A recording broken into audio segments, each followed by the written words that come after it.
السلام علیکم ناظرین، میں ہوں محمود اسکر چودھری اپنے پروگرام نئی سوچ کے ساتھ، جس میں ہم یورپ میں ہونے والی عام خبروں پر تبصرہ کرتے ہیں۔ آج کی ویڈیو میں ہم بات کریں گے اٹلی کے پرائم منسٹر جوزیپے کونتے نے استعفیٰ پیش کر دیا ہے صدر کو۔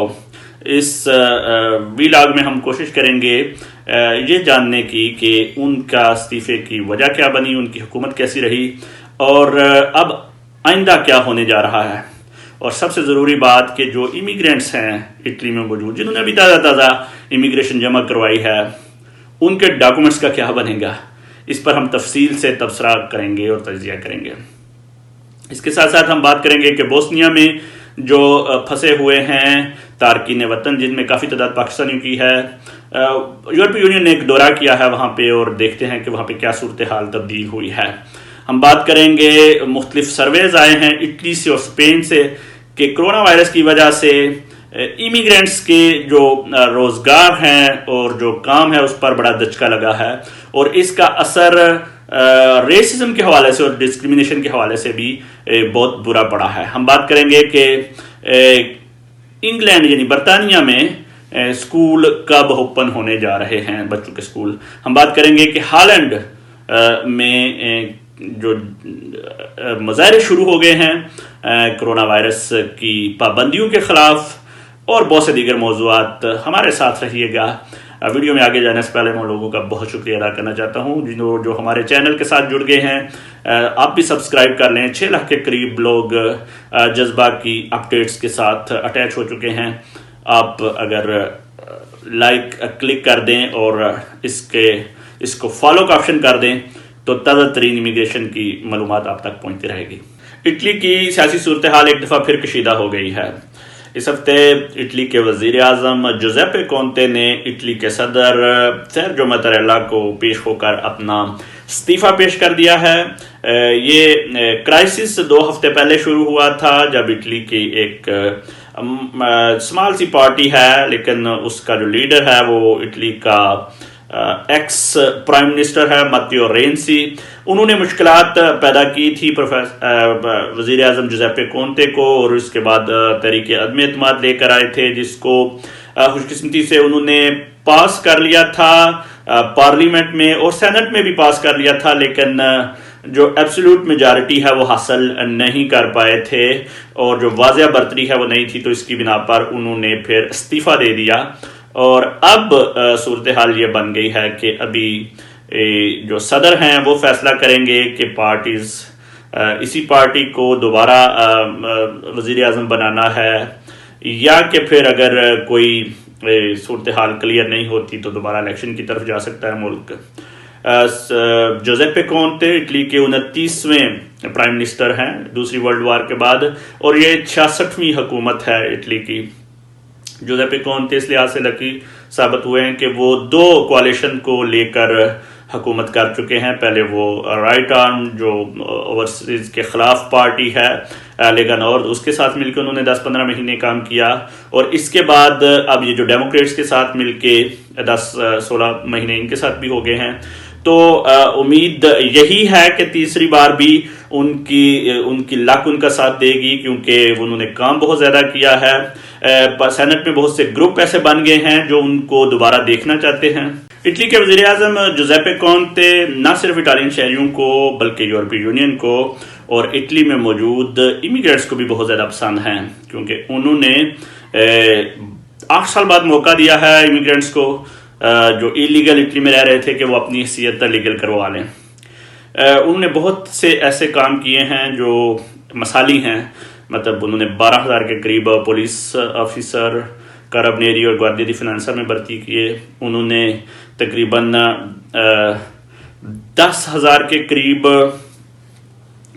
جو ہے وہ ہیلتھ ورکر، ڈاکٹر، نرسز جو ہے ان کو بھرتی کیا۔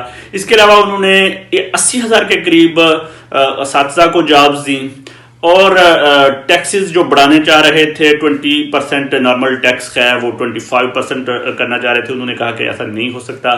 345 جو پارلیمنٹیرین ہیں ان کا کوٹا ختم کیا. یہ ایک انقلابی قدم تھا اگر آپ سمجھیں کہ سیاست کے اخراجات کو کم کرنے کے حوالے سے, جو پچھلے 20-30 سال سے نہیں ہو سکا تھا ان کو ختم کیا. گولڈن پینشنز کو ختم کیا. انہوں نے یہ جو سرکاری گاڑیاں ملتی ہیں پروٹوکول کے لیے, بلو گاڑیاں ہوتی ہیں منسٹرز کے پاس اور دیگر, ان کو ختم کیا. اور ورکرز کے لیے انہوں نے پے سلپ میں اضافہ کیا, 100 یورو تک کا اضافہ کیا. اس کے علاوہ پینشن جو ہے وہ 250 سے بڑھا کر 500 تک وہ لے کر گئے. اس کے ساتھ ساتھ جو کووڈ کی سچویشن میں انہوں نے بہت زیادہ کام کیا کہ بونسز دیے, بیبی سیٹر بونس دیا, انہوں نے گھر کے بلوں میں مدد کی. اس کے ساتھ ساتھ انہوں نے جو بندے سیلف امپلائڈ ہیں ان کو 600 یورو ماہانہ تک کی مدد کی, اور جو بندے بے روزگاری یعنی کاسا انٹیگراسیون جو ہے وہ 80% تک لے گئے. لوگوں کے جو اخراجات نقصان ہوئے ان کو 20% تک لے گئے. تو ایک لسٹ ہے ان کے اچھے کام کی جو اگر دیکھی جائے تو اب سوال یہ پیدا ہوتا ہے کہ پھر ماتیو رینسی صاحب جنہوں نے ان کی حکومت گرائی ہے ان کو کیا مسئلہ تھا. ماتیو رینسی صاحب کے کچھ مطالبات تھے جوزیپے کونتے سے جن کو انہوں نے نہیں مانا, اور ماتیو رینسی کا جو بڑا ایک اعتراض تھا ان پر وہ یہ تھا کہ انہوں نے جو یورپی یونین کا ریکوری فنڈ ہے اس میں 700 بلین کا یہ فنڈ ہے, اس میں سے 209 بلین یورو جو ہے وہ کووڈ 19 کے اوپر خرچ کر دیے ہیں. اور دوسری بات یہ ہے کہ خرچ کرنے کے دوران انہوں نے سیاستدانوں کو کنسلٹ نہیں کیا بلکہ یہ سارا کام ٹیکنوکریٹس کے حوالے کر دیا.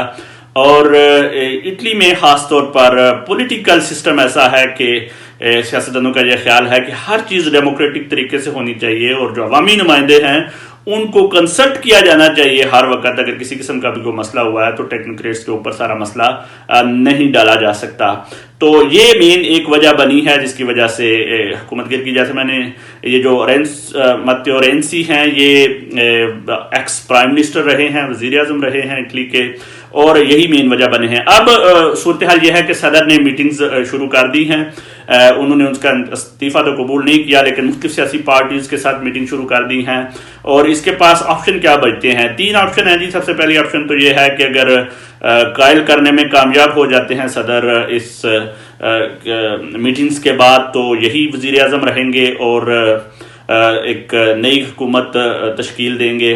یا پھر یہ ہے کہ کچھ ایسے گروپس بننا شروع ہو گئے ہیں سینٹ میں جو کہ حمایتی ہیں جوزیپے کونتے کے, وہ دوبارہ گروپ کوئی نیا قسم کا کوalition بنا لیں جوزیپے کونتے تو پھر بھی ان کی حکومت آ سکتی ہے.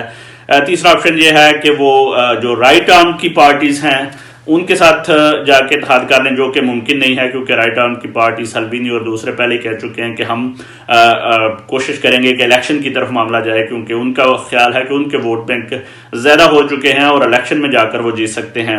تو زیادہ چانسز یہی ہیں کہ جوزیپے کونتے کامیاب ہو جائیں گے. جمعے تک ابھی تک میٹنگز کریں گے صدر اور اس کے بعد فیصلہ سنائیں گے کہ کیا نتیجہ نکلتا ہے. اس پر بہت سے لوگوں کا یہ کویسچن ہے جو امیگرینٹس جہاں پہ آ کے جنہوں نے امیگریشن جمع کرائی ہے کہ اب ہمارا کیا بنے گا, ہمارے جو ڈاکومنٹس تو جمع ہو گئے ہیں. تو اٹلی کی جو صورتحال ہے اور بلکہ یورپین جتنے بھی ممالک ہیں, جب ایک قانون بن جاتا ہے تو اس کے اوپر جو سلسلہ شروع ہو جاتا ہے وہ اس وقت تک نہیں رک سکتا جب تک اس کے مقابلے میں کوئی قانون نہ آ جائے اور وہ آ کے روکا جائے. ایسا نہیں ہوگا کہ ایک وزیر اعظم آئے گا اور کہے گا کہ اس پہ کام روک دیا جائے, ایسا نہیں ہوگا. تو جن کے ڈاکومنٹس جمع ہوئے ہیں ان کو پریشان ہونے کی ضرورت نہیں ہے, ان کے ڈاکومنٹس نکلیں گے. جن کے سیزنل ویزے جمع ہوئے ہیں ان کو بھی پریشان ہونے کی ضرورت نہیں ہے. ٹیکنیکل جتنے بھی کام ہیں وہ ہوتے رہیں گے. ہاں اگر کوئی ایسی پارٹی آ جاتی ہے لیگا نارتھ کی یا جو تارکین و حلف پارٹی ہے تو وہ آ کے وہ دوبارہ قانون چینج کروانے کی کوشش کرے گی, جو کہ بہت اچھا ایک اگر اس طرف بھی ہم بات کریں تو آدھا گھنٹہ اس پہ بھی لگ سکتا ہے کہ بہت اچھے قوانین لے کر آئے ہیں. سکوٹی علاقہ انہوں نے خاتمہ کیا ہے, لوگوں کے جرمانے ختم کیے ہیں, لوگوں کی ہیلپ ہو رہی ہے, اسائلم کی بہت سی چیزیں جو ہے وہ کر دی ہیں. وہ بھی یہ نہیں ہوگا کہ اگر کوئی وزیر اعظم پہلے دن بیٹھتا ہے تو انہیں پہ کام شروع کر دے گا. ظاہر ہے وہ اس کے بعد اس کو قانون سازی کے لیے ماحول درکار ہوگا, ایک لمبا پروسیس ہے. تو جتنے بھی لوگ امیگرینٹس اٹلی میں موجود ہیں ان کے لیے پریشانی کی کوئی بات نہیں ہے, اسی طرح سلسلہ چل رہے گا. بلکہ بہت زیادہ ہوپ ہے کہ جوزیپے کونتے ہی دوبارہ وزیر اعظم بن جائیں گے، اور اگر یہ نہیں بھی بن سکتے تو یہ جو کوalition ہے یہ کبھی بھی نہیں چاہے گا کہ وہ ووٹوں کی طرف جائے، اور اس خاص طور پر کرٹیکل سچویشن میں ہو سکتا ہے وہ کوئی اپنا نیا بندہ لے کر آ جائے، لیکن بہت کم چانسز ہیں کہ یہ الیکشن کی طرف معاملہ جائے۔ اٹلی کی لیبر یونین نے ایک سروے کے تحت بتایا ہے کہ اٹلی میں جو امیگرینٹس کی صورتحال ہے وہ کووڈ-19 کی وجہ سے بہت خراب ہوئی ہے، اور ان کے جو روزگار ہیں ان کو کافی دھچکا لگا ہے۔ ایک سروے کے مطابق تقریباً 11% کے قریب 11.2% کے قریب اثر پڑا ہے غیر ملکیوں کی نوکریوں پر، اور انہیں اپنی جاب سے ہاتھ دھونا پڑا ہے۔ اسی طرح جو یورپی یونین کے ورکرز اٹلی میں رہ رہے ہیں ان کو 8.2% کے قریب نقصان ہوا ہے، ان کے بے روزگار ہوئے ہیں اور نوکریاں جاتی رہی ہیں۔ دوسری جانب جو اٹالین ہیں ان کی صرف 2% کا نوکریوں کا نقصان ہوا ہے۔ اٹلی کی جو پوزیشن ہے اور اسپین کی خاص طور پر ڈسکریمنیشن کے حوالے سے وہ پہلے ہی بہت زیادہ خطرناک ہے، کیونکہ اوورسیز کو اتنا پسند نہیں کرتے یہ ممالک۔ جیسے اسپین کی بھی ایک سروے آیا ہے، ان کی بھی منسٹری نے یہ سروے کیا ہے، جس کے مطابق اسپین میں جو ڈسکریمنیشن سیاہ فام شہریوں کے بارے میں ہے سب سہرن، وہ 80% تک ان کے خلاف ڈسکریمنیشن بڑھ گئی ہے۔ گھروں کے کانٹریکٹ نہیں ہو رہے، انہیں جابز نہیں مل رہی۔ جو روم ہیں، جو خانہ بدوش ہوتے ہیں، ان کے خلاف 71% جو ہے وہ ڈسکریمنیشن بڑھ گئی ہے۔ یہ سارے اثرات ہیں کورونا وائرس کی وجہ سے، چونکہ عوام پہلے ڈپریسڈ ہیں، تو ایسے صورت میں جو غیر ملکی ہیں ان کو پسند نہیں کرتے لوگ، تو اس وجہ سے حالات مزید خراب ہوئے ہیں۔ دوسری جانب بوسنیا کی خبر ہم پچھلے 2-3 دفعہ آپ کے ساتھ شیئر کر چکے ہوئے ہیں۔ بوسنیا میں جو کیمپ ہیں لیپا، بیرک اور بیرا میں، وہاں پہ بہت صورتحال خراب ہو گئی، آگ لگ گئی، لڑائیاں شروع ہو گئی مختلف بیرا والے کیمپ میں۔ اس پر یورپی یونین کے وفد نے دورہ کیا ہے بوسنیا کا، اور بیرک شہر میں جا کر شہریوں سے بات چیت کرنے کی کوشش کی ہے، میئر سے بات کی ہے، کیونکہ یہاں کے جو شہری ہیں وہ نہیں چاہتے کہ ان کے شہر میں کیمپ اوپن ہو اور غیر ملکی آ کر رہیں، اور جو کیمپ جل گیا ہے اس پر بھی ابھی بھی لوگ ٹینٹوں میں رہ رہے ہیں، ابھی بھی لوگ ان کو ہیٹ کرنے کی کوشش کر رہے ہیں اندر سے۔ تو اس پر لوگوں کو یہ قائل کرنے کی کوشش کی جا رہی ہے کہ ان شہریوں کے حالت پر رحم کیا جائے اور ان کو اپنے شہر میں رہنے دیا جائے اور اس کیمپ کو اوپن کرنے دیا جائے۔ ایک رپورٹ کے مطابق تقریباً 7,000 کے لوگ اس وقت بوسنیا میں پھنسے ہوئے ہیں، ان کیمپوں میں رہ رہے ہیں، جو یورپ آنا چاہتے ہیں۔ کثیر تعداد پاکستانیوں کی ہے ان کیمپس میں، خاص طور پر لیپا کا جو کیمپ ہے جہاں پہ آگ لگ گئی تھی، اور سینکڑوں لوگ، یہ رپورٹ ہے یورپی یونین کی، کھلی فضا میں بغیر کسی چھت کے برف باری میں رہ رہے ہیں۔ اللہ تعالیٰ ان کی مشکلات آسان کرے اور یورپی یونین کی یہ کوششیں کامیاب ہوں۔ کرونا کے حوالے سے ہالینڈ میں بہت مظاہرے شروع ہو گئے ہیں 3-4 دن سے۔ عوام جو ہے اور ان کے درمیان اور حکومت کے درمیان جھڑپیں جاری ہیں، کیونکہ جو نوجوان ہیں ان کا کہنا ہے کہ وہ رات کا کرفیو برداشت نہیں کر سکتے۔ یاد رہے کہ ہالینڈ میں اس سے پہلے سیکنڈ ورلڈ وار کے بعد کبھی رات کا کرفیو نہیں لگا، لیکن کورونا کی وجہ سے اب تمام حکومتیں یہ چاہتی ہیں کہ لوگوں کو گھروں تک محصور کر دیا جائے، اور یورپی یونین کی جو نائٹ لائف ہے نوجوانوں کی، وہ اس چیز کو برداشت نہیں کر سکتے، تو اس پر بہت سی جھڑپیں جو ہے وہ جاری ہیں۔ دوسری جانب انگلینڈ نے جو وزیر اعظم بورس جانسن ہیں، انہوں نے کہا ہے کہ بچوں کے اسکول نہیں کھولے جا سکتے۔ فروری کا کہا گیا تھا، 15 فروری تک اسکول کھولنے کا کہا تھا، لیکن انہوں نے کہا کہ ابھی جو سچویشن ہے اس لحاظ سے ہمیں 8 مارچ تک انتظار کرنا پڑے گا، اور اس کے بعد ہم دوبارہ سچویشن دیکھیں گے کہ کیا ہم ایسٹر سے پہلے ان کو کھول سکتے ہیں یا نہیں۔ جی ناظرین، جیسا کہ میں نے کہا کہ جو اٹلی میں رہنے والے امیگرینٹس ہیں ان کو پریشان ہونے کی ضرورت نہیں ہے۔ حکومت چینج ہونے کے ساتھ بھی ان کے جو قوانین ہیں، جو انہوں نے ڈاکومنٹس جمع کروائے ہوئے ہیں، ان پر کوئی اثر نہیں پڑے گا، اور ان کو پر امید رہنا چاہیے۔ جو قوانین چینج کرنے ہیں انہوں نے آ کے، اگر کوئی دوسری حکومت آ گئی رائٹ ونگ کی، اس کے لیے بھی بہت لمبا پروسیس چاہیے ہوتا ہے، میجورٹی چاہیے ہوتی ہے۔ جو کوalition گورنمنٹ بنے گی ان پارٹیوں کو آپس میں قائل کرنا ہوتا ہے، اتنا ایزی نہیں ہوتا۔ تو دیکھیں کیا بنتا ہے۔ آپ ہم سب اس حالات پر نظر رکھیں گے، جب بھی کوئی حوالے سے تازہ ترین اپڈیٹ ہوئی تو ہم کو بتاتے رہیں گے۔